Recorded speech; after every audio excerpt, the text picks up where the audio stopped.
Good afternoon, everybody. Joey on the Caribou Weather Dude here once again on the channel. No forecast today. We have the meteorological report tonight on this channel.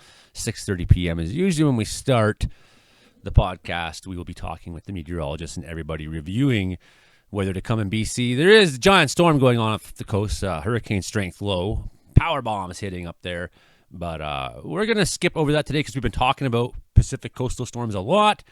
And this isn't really impacting the BC interior that much, so we'll let this one go and look back at yesterday's crazy events. I mean, everything's happened in BC the last 24 hours. We got tornado reports, we got straight line wind damage reports, we got possible microbursts that happened out in the Monashees, crazy rains, we got and earthquakes even.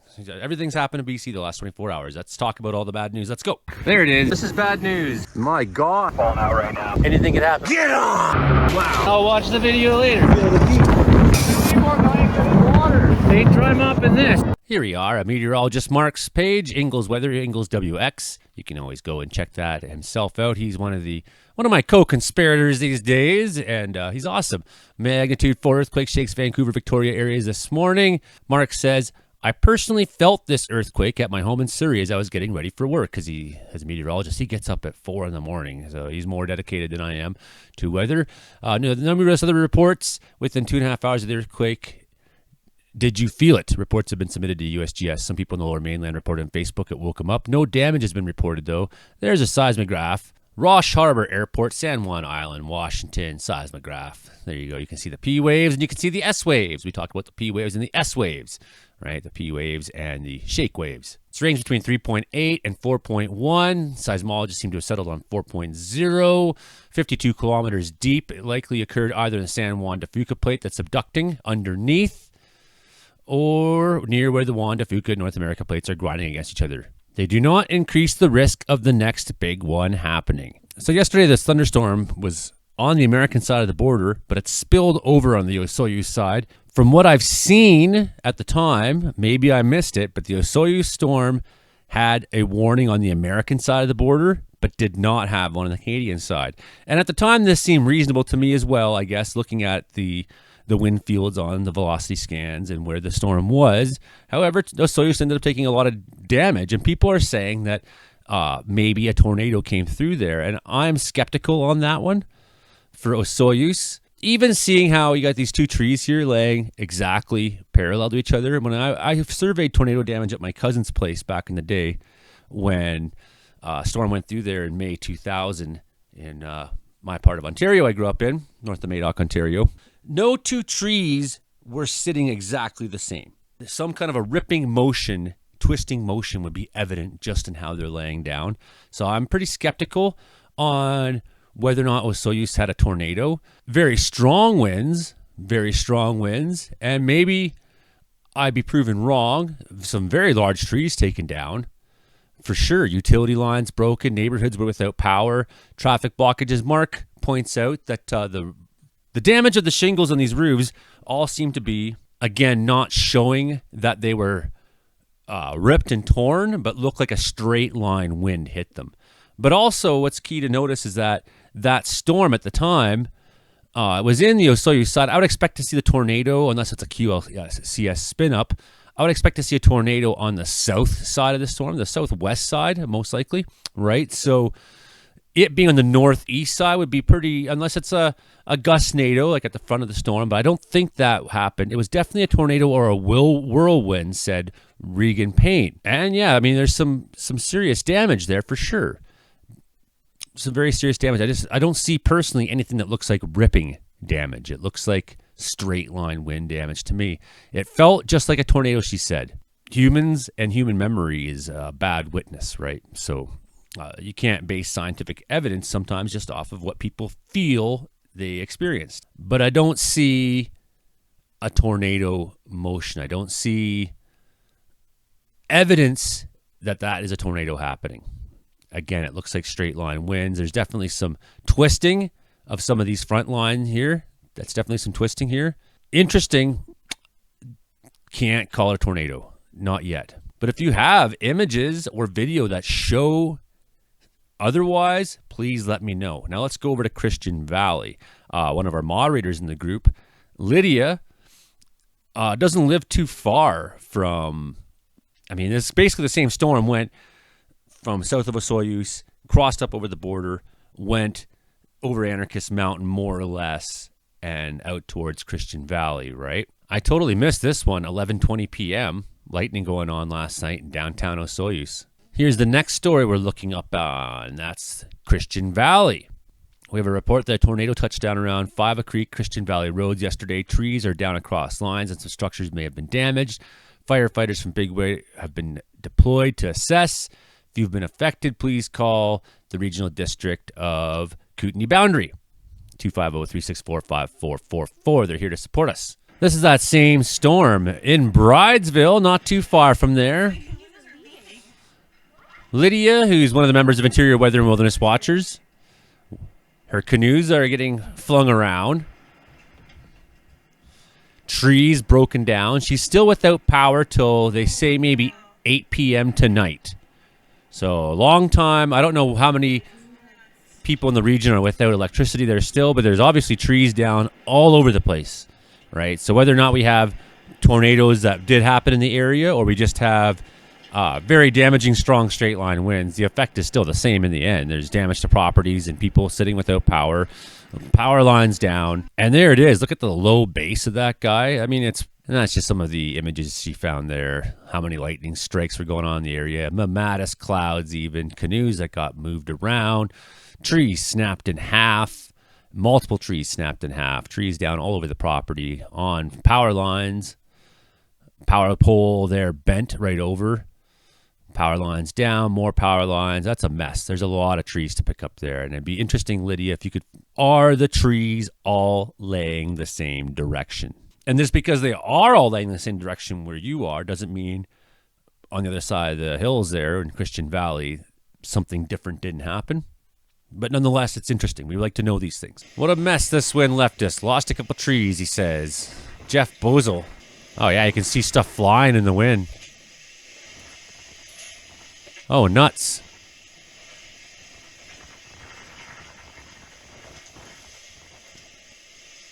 Yeah, what's going on here? Great video. Look at shit just flying. Oh, there he goes. That's Edgewood, BC. I just saw in one of the comments. So, yeah, that same storm, basically, that went through Osoyoos, went through Lydia's place, went towards Christian Valley. Same storm right there. The wind fields sort of spill outside the rain core. It's carrying some precipitation with it for sure. We don't get a very good look at what's going on here, except for the fact that some of the precipitation is being carried by wind. So something is going on here. So I'm still a little confused on how that all played out. And I'd like to see more information from people, more video, more pictures, just to get a better idea.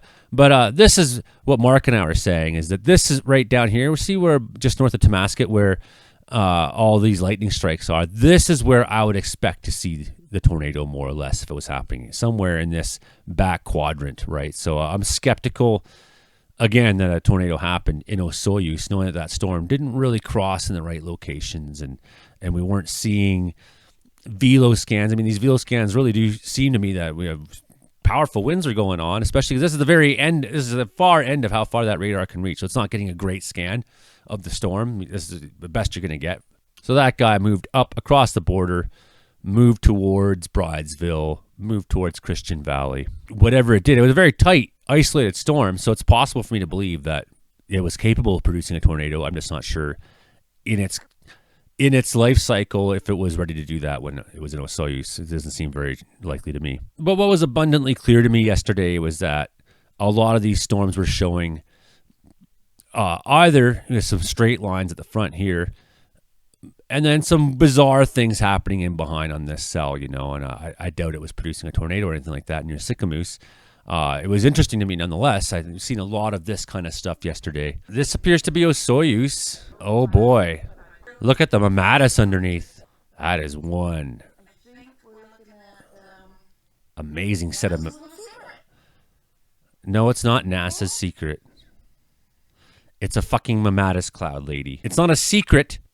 It's scientific knowledge which you do not possess. Speaking of strong winds, here's Port Hardy, British Columbia right now at that next storm coming in. So it's a doozy. And then during all the chaos, we had this fire that happened on the U.S. side of the border down the Danville Highway, and it spread, and some spot fires kicked over to the Canadian side. Some very intense looking fire for a little bit there. Winds were really erratic. We had thunderstorms going on. I don't know the status of what's going on there today, but I imagine with the weather cooling off and some time over the, it happened late in the day, so I was able to, the onset of nighttime certainly limited how much it could grow. The mountains took snow in Elkford. They took snow in Bella Coola yesterday, a little bit more today. And after all that, it was very, very chilly this morning when I woke up. In fact, right now it's only 9.2 degrees at 1:41 in the afternoon. So it's not warm today here at all compared to the fact I was standing shirtless outside on Tuesday night at 11 p.m., which you can't often do in August in this town. We're at 3,935 feet above sea level on my porch. In fact, yesterday's storms were powerful enough that we had people on the other side of the country paying attention. Although Instant Weather British Columbia is the name of this site, Instant Weather is a company that's founded out of Ontario. That's where they're all at. So, and I'm friends with these people, so in no way suggesting that they aren't to be taken seriously. No, quite the opposite. These, if Instant Weather British Columbia is saying something, they mean it, and they're very good. They're a trustworthy source of information for sure. So we were all watching this on the chat for a meteorological report. Definitely has some strange looking shapes going on in here. Could be microbursts, could be short spin up tornadoes, but it's important to notice that this is on the mountain range. Basically is somewhere right around here, the edge of it, right? So the storm is really coming up onto the mountain range at that point on the upslope. It'd be impossible probably to find anybody who'll go up there and get any credible damage reports, right? And luckily no one lives there. And this is so often a pattern I see with BC thunderstorms that produce tornadic-like wind events, downdrafts, downbursts, whatever you want to call various types of tornadic type events, thunderstorms that are producing erratic and crazy and damaging winds. So often I see it on that upslope going up the mountains on that west side of the mountain range. And when it crosses the mountain range, it temporarily loses power. And that's what we know to be consistent with the rain shadow effect. Sure. So, but that's a consistent thing to see when you're looking for these weather patterns in BC. You look towards those exact locations. And that's what we saw, say, with Mount Paul in Kamloops this year. We had what I believe was for sure a short-lived tornado, weak tornado on the ground at the very top of the mountain. And it was coming from the north, moving southward, that storm. So a strange pattern, strange track, for sure, all of it. Short-lived gustnado or something like that up on the mountaintop, I would believe, right? But it was really consistent, even though it was now not that west flank. It was consistent with the idea that it was coming, in relation. It's meeting that flank and riding up and then having its behavior influenced by the shape of the mountain it's riding, right? So people tend to laugh when I make videos with titles like this. Did he just say slight tornado risk in British Columbia?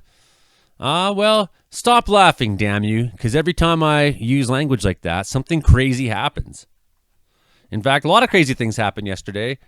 Lots of crazy things happened yesterday. And that's sometimes what happens in the weather. Sometimes crazy things happen. And it's not because of NASA. It's not because of fucking aliens or the communists or fucking anybody.